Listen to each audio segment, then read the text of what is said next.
We would like to start by honoring the land upon which we gather and learn today, which has been the site of human activity since time immemorial.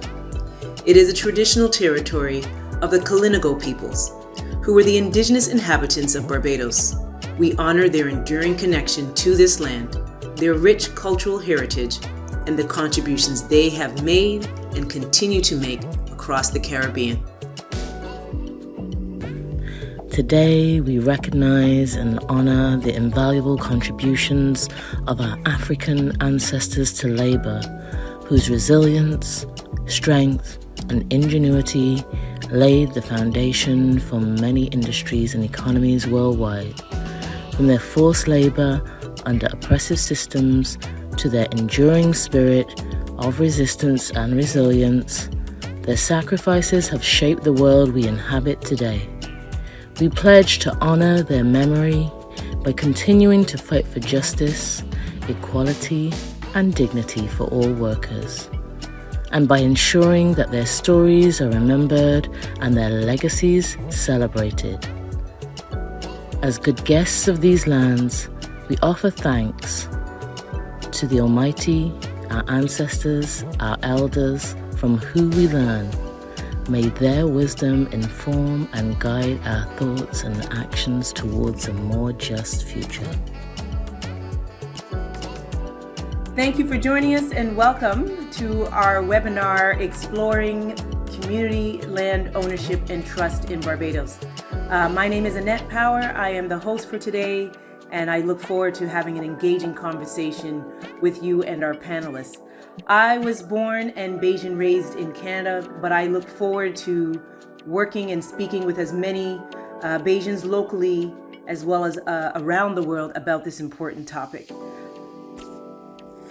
For generations, the issue of land ownership and access has been a central concern for many Barbadians, reflecting a legacy of colonialism, exploitation, and systemic injustice. We gather on this call today not only to explore a new opportunity, but to reflect on a legacy deeply ingrained in the soil beneath our feet. The legacy of land and loss for persons of African descent in Barbados and perhaps the Caribbean. For centuries, our ancestors toiled on this land, their sweat and tears nourishing the very earth that sustains us today. Yet this land was not always theirs to cultivate, nor the fruits of their labor theirs to enjoy. We cannot speak of the land without confronting the painful history of slavery. We know for generations our ancestors endured an unimaginable suffering, working tirelessly on plantations that enriched others while denying our ancestors their humanity and their rights. Even in the face of such cruelty and oppression, our ancestors never surrendered their dignity, their resilience, or their longing for freedom. In fact, they whispered their hopes and dreams into the soil, nurturing a spirit of resistance that would eventually blossom into the movements for emancipation and justice. Community land ownership is just one way to confront this legacy head-on and demand accountability for the injustices of the past while creating opportunities for future generations. It is time for new ideas, collective strategies, even reparations, not as a handout, but as recognition of the debt owed to our ancestors and the commitment to righting the wrongs of history. We, as local Bajans, expats, and persons of African descent, working together, can claim and preserve the land in a way that honors the sacrifices of those who came before us. Thank you for listening. Thank you for joining this conversation, and we look forward to your questions, commentary, and all that we can learn from our panelists today. Now, maroonage, the concept of maroonage, where people were escaping from plantations, that established even maroon societies were acting counter to that plantation system, and in resistance to that system, they were establishing self-determined democratic societies where land was owned in the commons. So there's always been this push and pull. There's always been this resistance to that private land ownership system. Because where we are now is in a system where real estate is commodified, and we're playing a different game a lot of times than the game that's being played around us, because investors come in, local and foreign, and are purchasing property to resell at scale, at $1 million, $1 billion scale and profits, while families are trying to find somewhere to live and want that land to be able to pass it generationally, maybe to be able to sell it later as an investment to finance your kids' college education or something, possibly. But we're existing with water balloons at a gunfight. Like, we're not even trying to fight. We're not even trying to play this speculative real estate game, but that's the game that's being played up under us. And the market is not marketing us. The tagline we always use is, the way real estate works is not working for us. So moving into how a community stewardship trust works, it stabilizes or the most common usage is stabilizing housing prices by removing the land value. So the land in a trust is perpetually held by a nonprofit organization, a trust, and the structures and buildings on that land are what can be purchased, usually along with a very long-term 99-year lease that is extremely inexpensive. It's like $1 for the 99-year lease. And then that 99-year lease can be passed down, it can be inherited, it can be renewed. The trust itself is sometimes owned by the state. Sometimes it is a separately held organization. The trust that we are building in Atlanta is going to be a community-owned community land trust, where the trust itself is owned by the tenants themselves, not necessarily an outside entity. So multiple types of properties can exist in that trust. You can have single family homes, you can have apartment buildings.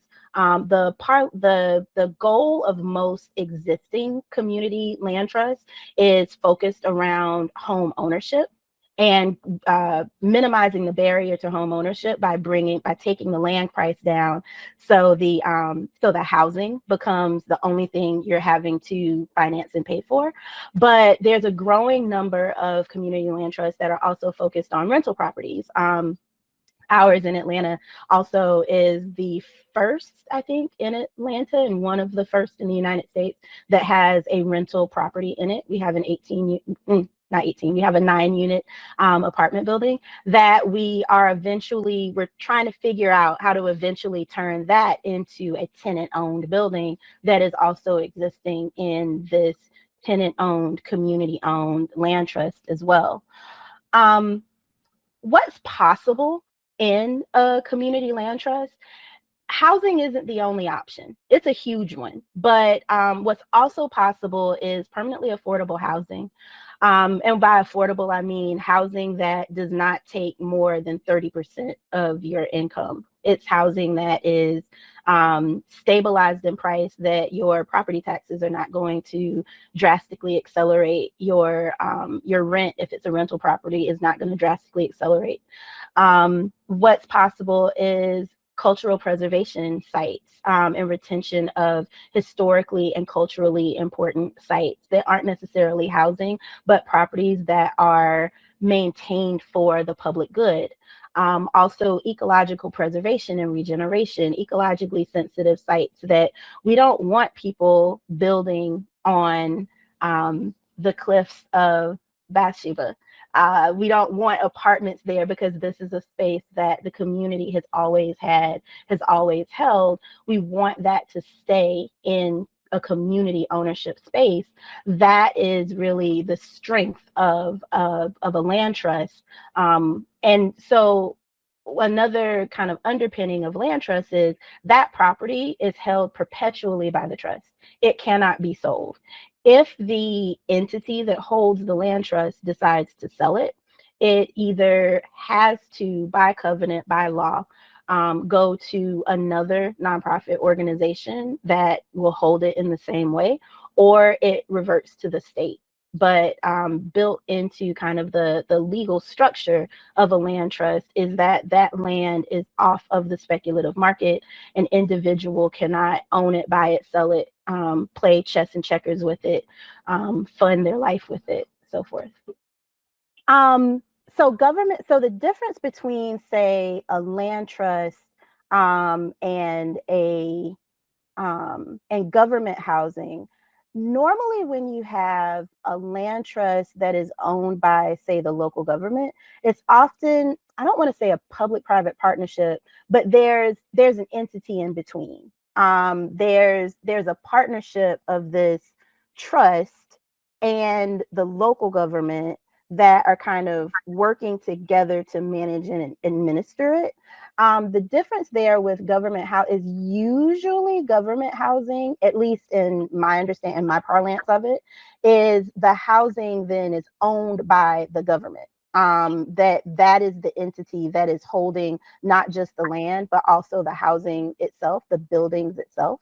So that would be the distinction there, where with that land trust, you're holding the structure that exists on the land with that long-term renewable 99-year lease that is functioning as your, it's a lease. It's a long-term lease to exist and stay on that land. So it's kind of separating the structure and the land in a different way than where government housing usually kind of still keeps those two together. Thank you, Annette, and welcome everyone. Thank you very much, Danny, for your very clear introduction to community land trusts. To put these in the Barbadian context, there are two fundamental reasons to protect land. One is the ecological reason. Barbados is a small place with quite a number of people, and the ecological pressures on the land are quite severe. My participation in a land trust in Barbados is the Land Conservancy, and I've stuck a link to that in the chat. The Land Conservancy is a nonprofit. It is a bunch of individuals who aim to preserve ecologically significant places in Barbados. I got involved simply because in my family there was a parcel of land, rabland in local parlance. Basically, it's been in our family for well over a century, but we've never done anything with it except pay the land taxes. And the local community around uses it as grazing land. But it happens to be at Long Pond in St. Andrew, which is a very ecologically sensitive area. And there have been developers sniffing around trying to use it for tourism development because it's very, very beautiful. But it's also next to very important turtle habitat. It is also just barely above sea level on the East Coast. So if, or rather when, there is the next hurricane, it will probably be under 6 or 7 feet of salt water. And so it's important not to develop it in a conventional way. And so I'm trying to collaborate with other landowners around to create a land conservancy trust which protects it forever, basically takes it off the market, takes it away from any political games that could be played with it, and preserves it for primarily the area residents of Belle Plaine and region, but also for the entire population of Barbados. The other factor that makes land trusts desirable, perhaps even necessary in Barbados, is also a function of our small size and enough people, and that is real estate. Real estate prices in Barbados are influenced to a very large degree by international capital. It's a very nice place to be, and so lots of people with millions of dollars to spend will spend millions of dollars on 10,000 square feet. Obviously, that is completely unaffordable for people operating within the local economy and local jobs. And so what that means is it alienates Barbados from Barbadians in a way which basically replicates the way colonialism operates. And it's not that the people buying the land are bad people. It is just a structural deficit of the international financial system that foreigners can buy land in ways that make it unaffordable for local residents. So, for example, between 2020 and 2022, the rental price for two-bedroom apartments in Barbados went up by over 70%. That sort of inflation rate for what is a fundamental necessity of life for many people, a place to live, is the sort of thing which will cause social dislocation, which will spoil Barbados being a nice place for all of us to live. And so we need to find ways of making real estate development make sense for the population of Barbados. I have tried to educate myself about real estate development. I went and took a graduate course at the University of British Columbia, and what I learned disturbed me, because there is a concept in real estate development of the highest best use of a piece of land.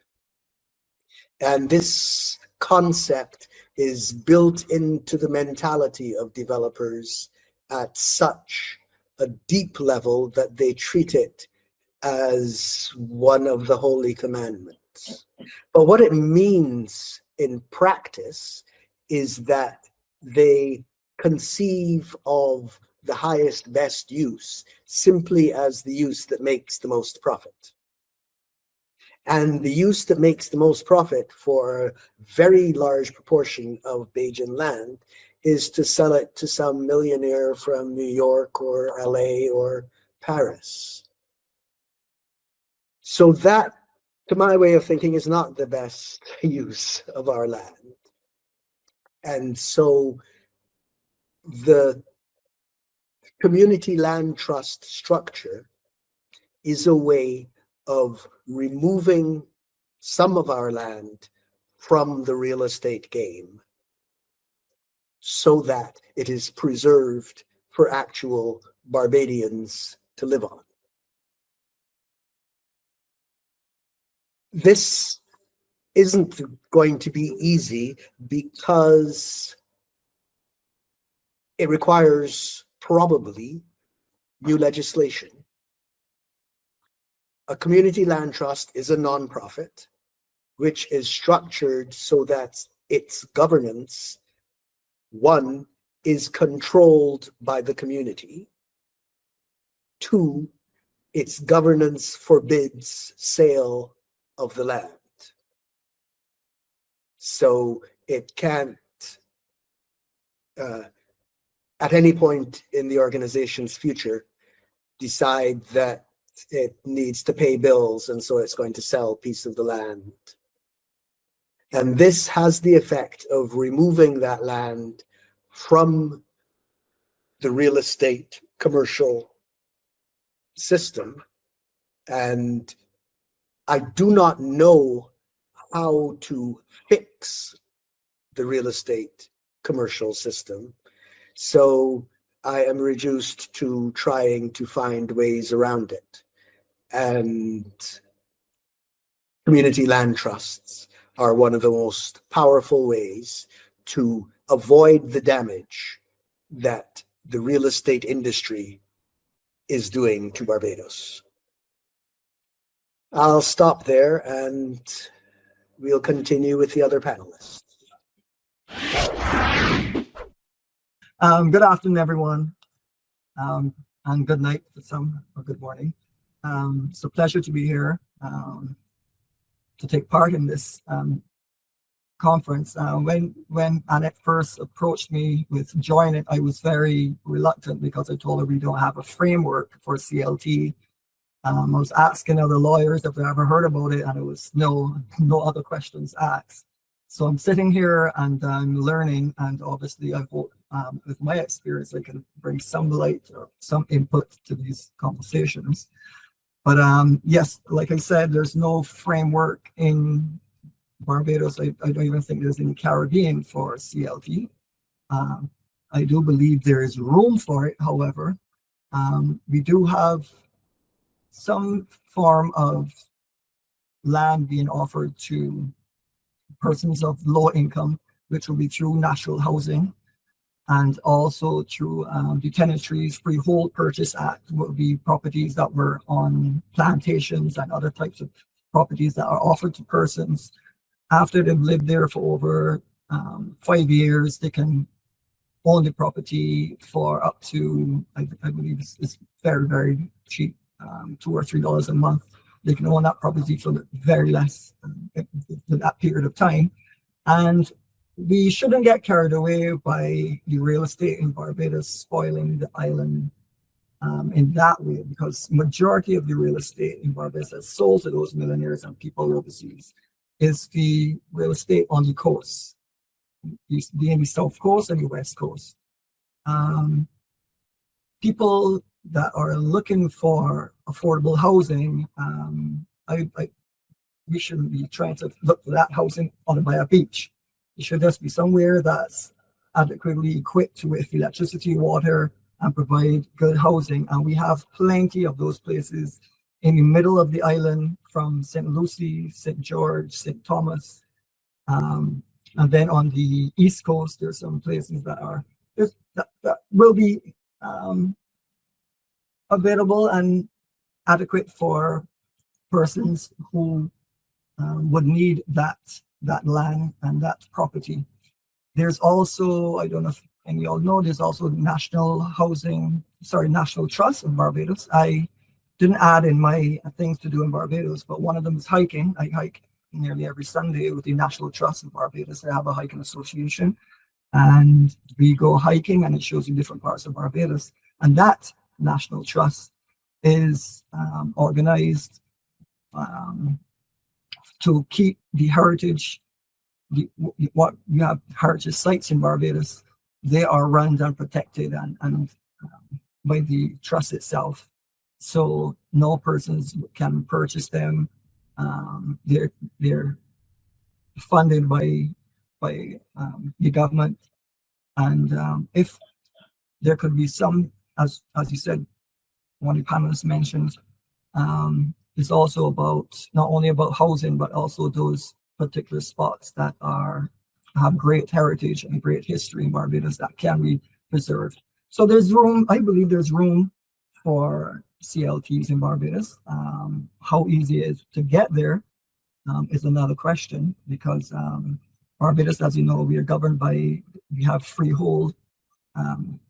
We have the Freehold Act, which allows a person to purchase property, whether you're local or not.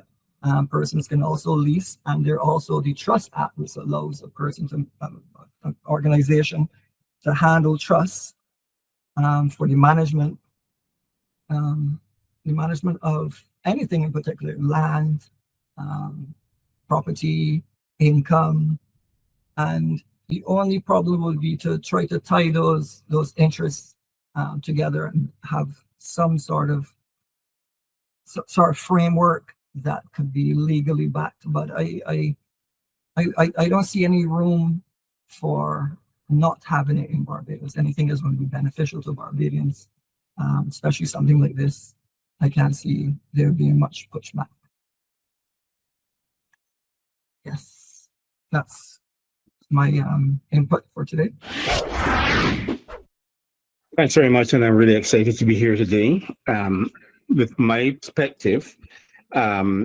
perspective comes from a religious lens, so which would be very different to the lens by which many people might approach this, right? A non-religious or secular approach. So, but religions are made up of people, and people who live together or want to live together. I think that's a common thing. So beside the religion, I just need to root it in where that starts. So within Islamic theology, there is a concept of a movable or immovable thing that is dedicated to the use of everyone is dedicated to God, right? So someone would in the past would establish what's called a waqf, or a trust. Basically, it's a trust. Regularly, these have been lands. Sometimes they're movable objects, right? Like religious things.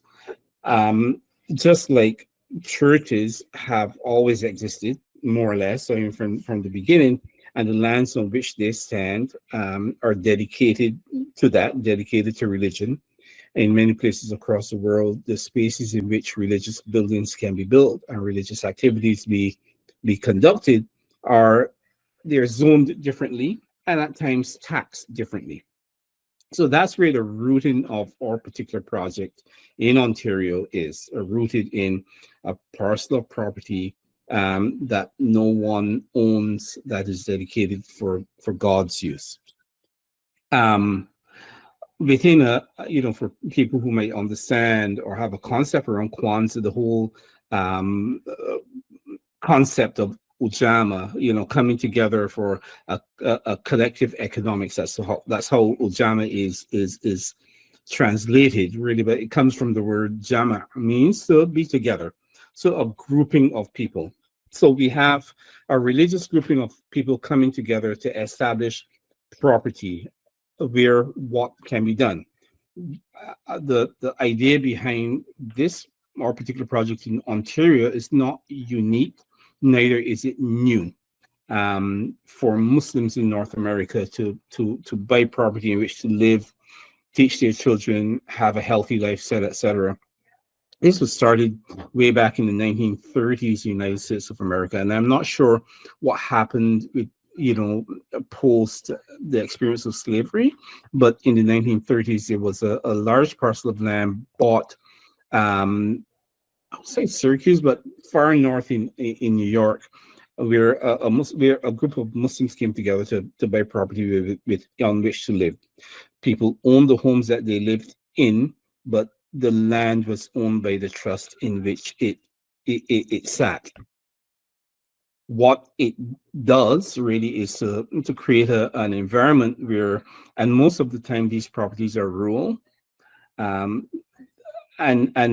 regularly in huge like Ontario is big. I drove to Saskatchewan a few years back, and it took me 2 days to drive out of Ontario, driving at 100 kilometers an hour, right?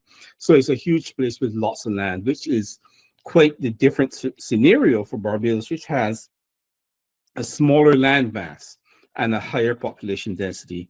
So the competition for vacant lands, available lands, better lands, more beautiful lands is quite different to the experience that we've had here in our particular project in Ontario. However, while purchasing property, our experience is that we are not immune from the changes in the wider governance of the communities in which the properties are purchased. Our particular property had an amalgamation of counties, changing laws, changing expectation around residences, etc. It could be initially when the property was bought, any amount of homes can fit on the land. So, but this was, hundreds of acres of property, right?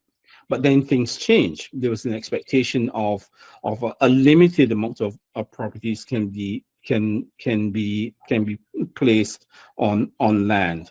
And then there's an issue of, okay, no more than subdivision. So the gradual changes in law around the land that was purchased has our community constantly shifting perspective, shifting objectives, and shifting possibilities. So that's one of the things that people need to be aware of. Like, where does the law stand in regards to community purchase of land? What about building codes and that kind of thing, if you're building homes in that? Peter's comment on having a land trust that is based on ecology, fine, but how is that property protected from a change of law?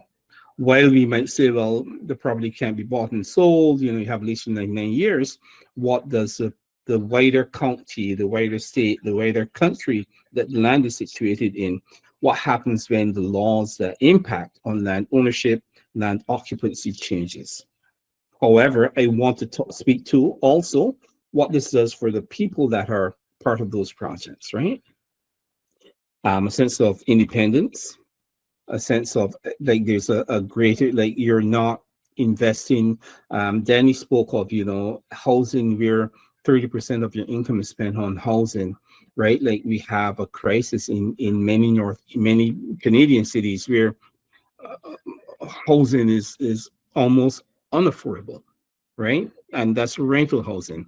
So owning your own property, being a partial, owner, where the cost of ownership is what is much less per square foot, as in Barbados, where you can be part of a community that might build up rather than build out. Like the independence that it gives you, or the financial stability, or the financial power that it gives you, is significant. But one of the things I do need to cite is the group of people that are coming together. Like, what's holding you together as a community, right? Like, what is making, what are you committed to? Do you go this far and no further? What is the common glue that holds you together as a community that would say, well, we all agree to this? And how do you get that buy-in from a group, sometimes of the separate people?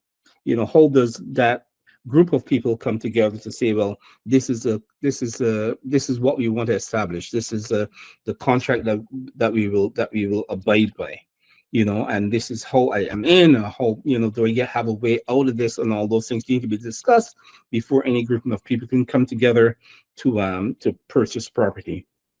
So all in all, in a nutshell, like, our experience has been exciting, challenging, ejecting, euphoric, so all of those kind of feelings has happened in the life of this project. But it's been 30 years. The property is still ongoing. The project is still ongoing.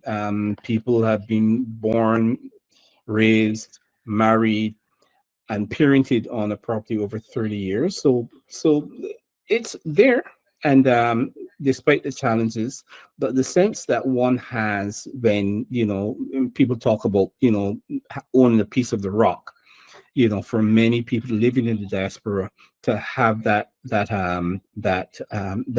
as a real thing is something to see. And I witnessed it in my own family. My daughter, being born in Canada, I remember taking a drive with her to St. George, a beautiful place in St. George, and she's saying, well, like, Abu, what do you think about this? I'd like to buy a piece of property here. And her plans to do that. That didn't happen, St. George. However, something else happened.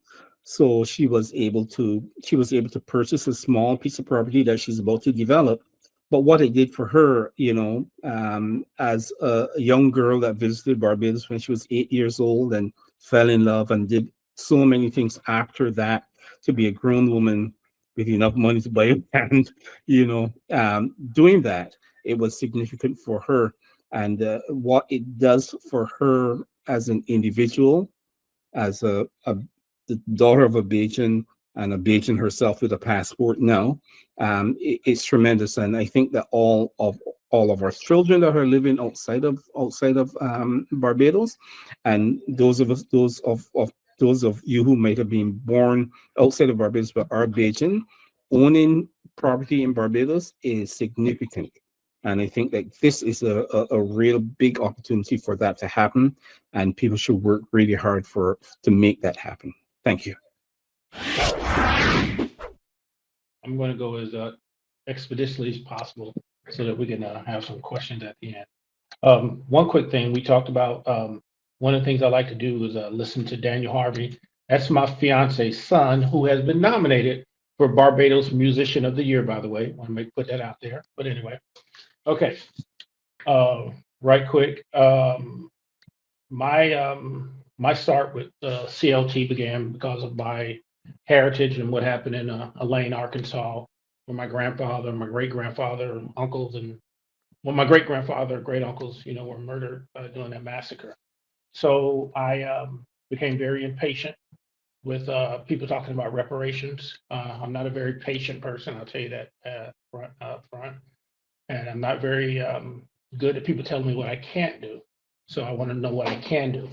So I went into the whole CLT thing simply because I wanted to reacquire the land that was stolen from the people in Phillips County and Elaine, Arkansas. And that's what we did, and that's what we have done. And we have, by and large, most of that land is pretty much owned and operated by CLT right now. People talk about government. I'll be 100% honest with you. The CLT that I am a part of, I refuse, I will not, and I never will work with government. I'm just not going to do it because my trust factor when it comes with government is not very big. I currently work, the projects that we work on now is the projects that have to do with reobtaining land that happened because of huge massacres of Black folks in the United States. One that we're working on right now is Rosewood in Florida. We're also working a project in Danny's neck of the wood in Lake Lanier in Atlanta, in Georgia, where I don't like a lot of people know that lake that people go on that was once land owned by Black folks, and that it was flooded out to make a lake that people now fish, swim, and do all those type of things on. So that's one of the things that is near and dear to my heart that I do. And I don't know if a lot of people know, but in the United States, reparations has actually been paid for slavery, but the reparations were actually paid to the slave owners to agree to sign the Emancipation Proclamation of the slave owners in Maryland and in the DC area. So they would sign it. They got $300 per slave. So isn't that ironic that the only people that has ever received reparations for slavery in the United States were actually slave owners? Kind of ironic. So my whole thing, I was in another group, WhatsApp group, and I kept hearing stories about someone, whether it was St. Lucia or Barbados, where someone would have a certain swat of land, a person outside of Barbados, and people would get upset and say, "Hey, they got this land, we own it." And I was like, well, and people would protest, and they said, then we have a lime. And I said, that's all well and good, but what do you do once the lime is over with? They still, at the end of the day, that person still owns, or that entity still owns the land. So I said, I didn't know, because you don't know what you don't know. I said, is CLT possible in Barbados? I don't know. And I have a kind of model that I can't remember when someone first told me about it, but it goes like this. It says, what, so what, and now what? This is what happened. So what? You analyze and you make sense of it. Now what? What are you going to do about it? And that's kind of my position, is that I was like, okay, we know what happened. The president is, so what? Now what are we going to do about it in Barbados? So at what position are we going to do about it? And I, when it comes to me being here, which I'm ecstatic to be here, just be around all these Black folks, love it. And want to do as much as I possibly can, whether it's writing a check or whether it's getting investors to people to write check that understand. And I just say, I don't want to use the term investor, but people who are willing to write checks that understand. And Danny spoke to this is that when you write a check for a CLT, you understand that you're not writing a check to make this huge income, this equity return, because there is no equity return. Everything is reinvested back into the CLT.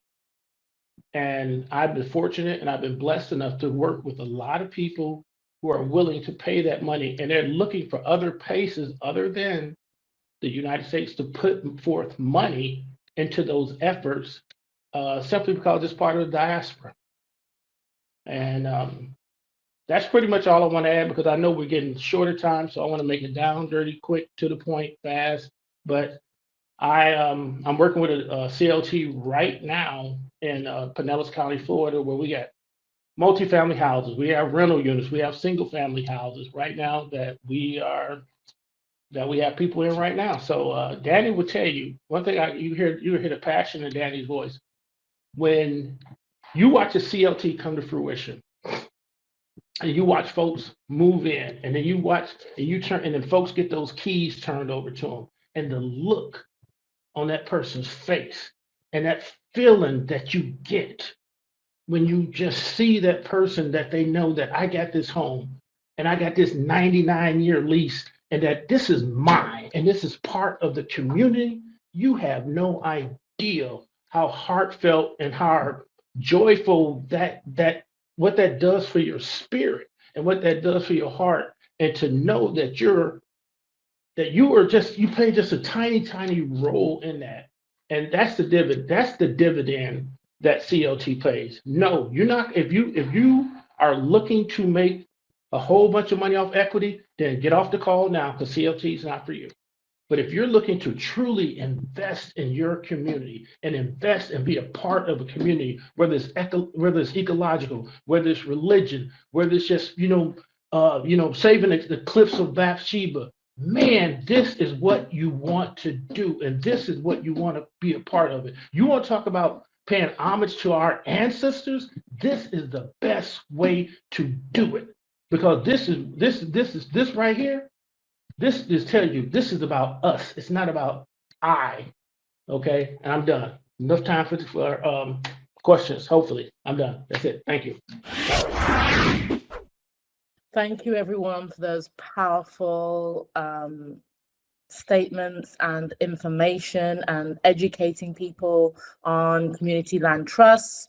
We have a variety of questions. So panelists, some of them were answered in the chat, but we're going to ask them out loud as well, so that everyone gets a chance to hear in case people are not able to see the chat. So first one was from Ty regarding Danny. How is the land taken off the market?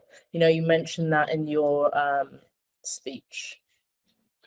So the land would be taken off the market and put into the CLT by the CLT itself. So however that CLT acquires that land, it can be purchased outright at market rate.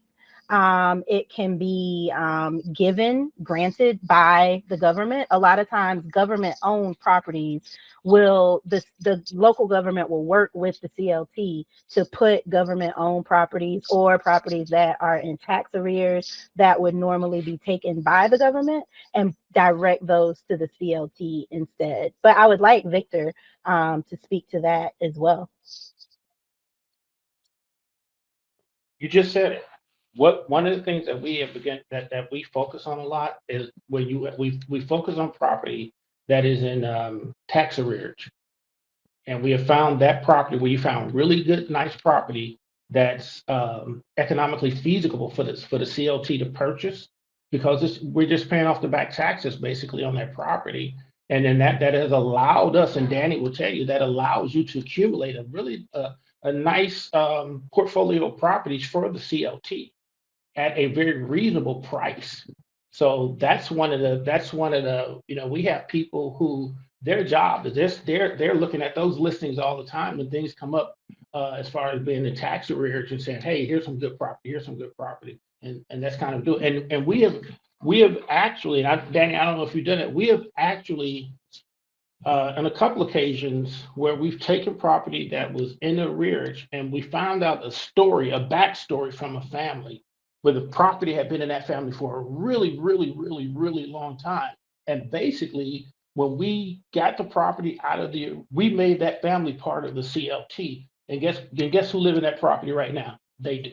Exactly. That's what we're trying. So we need to talk because we're trying to get there. We're trying to build that partnership with the city so that we can go to those families and say, hey, we don't want you to lose this property. You can still live in it, but let's direct the land into the CLT. So yeah, thank you. Thank you for asking that, answering that, Danny and Victor. Great answers. The next question we have is, could the National Trust be resurrected in Barbados to encompass a CLT role, or is its composition personnel unsuitable? That's from Ron. I think that was for me. Okay. Yes, and I don't know how to answer that question.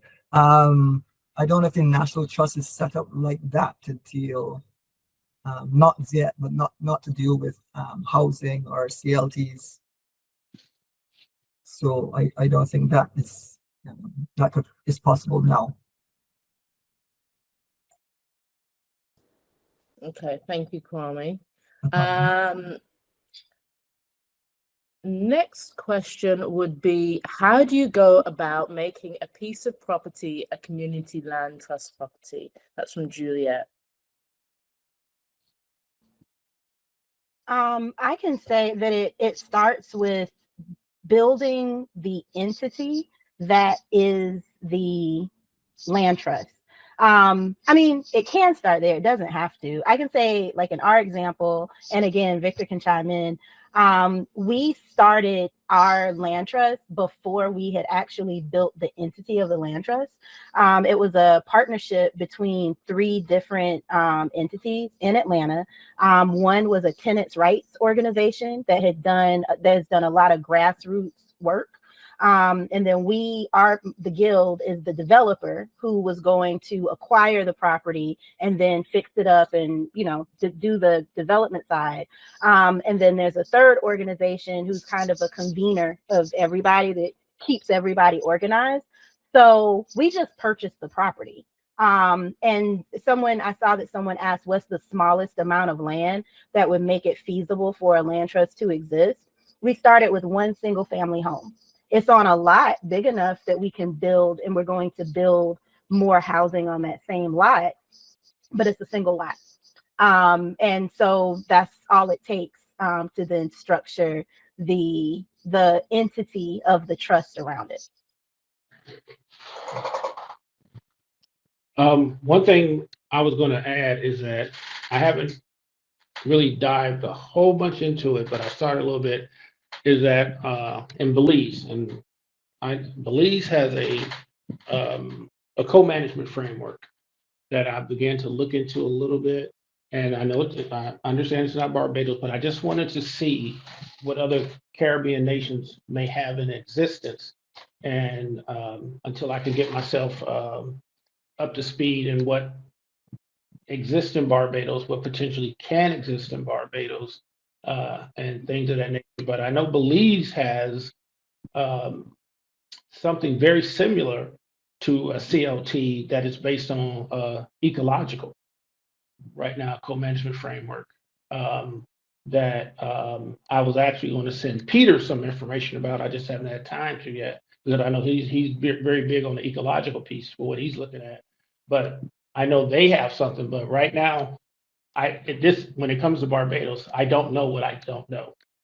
So I don't know what exists on the in the country of Barbados at this point.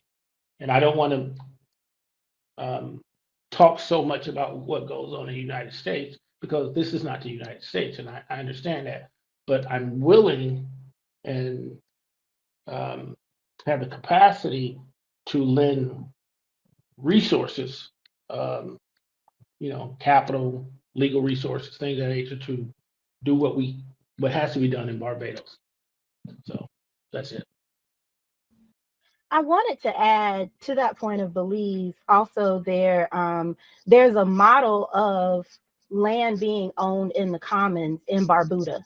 And that's something that I personally want to research a lot more, because it's been threatened since I think the hurricane in 2017 that came through. It decimated a lot of people's properties not a lot of people's property, but it decimated the island of Barbuda. They were forced to go to the World Bank for assistance, and that allowed the entry of foreign development, where prior to that, they had a council that would not approve anything to be built on the island that was more than $100,000 or so. So it really protected ecologically, and it protected that communal ownership. And that is what I kind of want to go into with. There's a that several people have asked, so you don't need the government for this. This can just be a consortium. The thing about not having that government legal framework is that level of protection. And I'm looking at Barbuda because the government of the prime minister of Antigua is like, communal ownership never existed. That wasn't a real thing, because there's nothing on the books that anyone can point to set other than this is the way we've always done it, and we had this council and this is what we've been doing. Because they don't have a legislative framework for it, that never existed, so we don't have to honor it anymore. It's because what we have to remember that we're working within the messed up framework that we've inherited. So sometimes we gotta protect ourselves within that framework to a large extent, to make sure the systems we're building have anchors to hold on to and have protection to not be co-opted and turned into something else. Thank you, Danny. I'm just mindful of the time. We're just three minutes away. So Dee, I think we're going to capture all of those questions. I will share them with the panel, and then we will invite folks to provide us with their email. If you haven't already, Dee, you can put that into the chat. So this, we understand. So we had no idea. This is the first of many conversations, it looks like. We didn't know what to expect today, but I think overwhelmingly we've seen there's definitely an interest, and the panel has been superb in providing context for us and giving us at least the groundwork or the framework for further discussion. I think there's still much to be uncovered in terms of its gaps and the potential. But with that, we want to just wholeheartedly thank everyone for their time and their participation, their interests. I think it's all coming from the right place, a good place, the beautiful place of Barbados. And if you have additional questions, please put them in the chat. I don't want to have the closing word. I'll leave it to our panel to share their final comments with us and any sort of call to action. But for now, from my end and from Dee, thank you for co-hosting with me. We're just gonna ask for you to share your email so that we can let you know what our next steps, possible next steps will be. Thank you, Annette. This has been really quite enlightening. Thank you to my co-panelists. I think that we definitely need to reproduce this forum in many other times and ways, because the concept is potentially very powerful to solve some of the issues we face in Barbados. Annette, you killed it. Thanks. Yes, thank you, Annette. It's very informative. I really, as a Barbadian living here and hearing the work being done in this CLTs from overseas and the possibility of starting here or room for it to start is very exciting. Thank you for allowing me to be part of this, and thank you, other panelists. Likewise, thank you, Annette, for bringing us together. Thank you to everyone else on the panel. Thank you for everyone who attended. This is really, really exciting. And again, I think Victor said not to bring in too much of what's going on in the United States or other places. This is such an amazing opportunity to build something new that can be so transformative on so many different levels. So thank you all. It's a transformation that I am, that is really the praise, right? That people can move from one place to another place, and land ownership, land ownership is one thing. Land ownership with a community of people is quite a different thing, and it's an exciting place to be. Thanks very much for co-panelists and for everyone that attended today.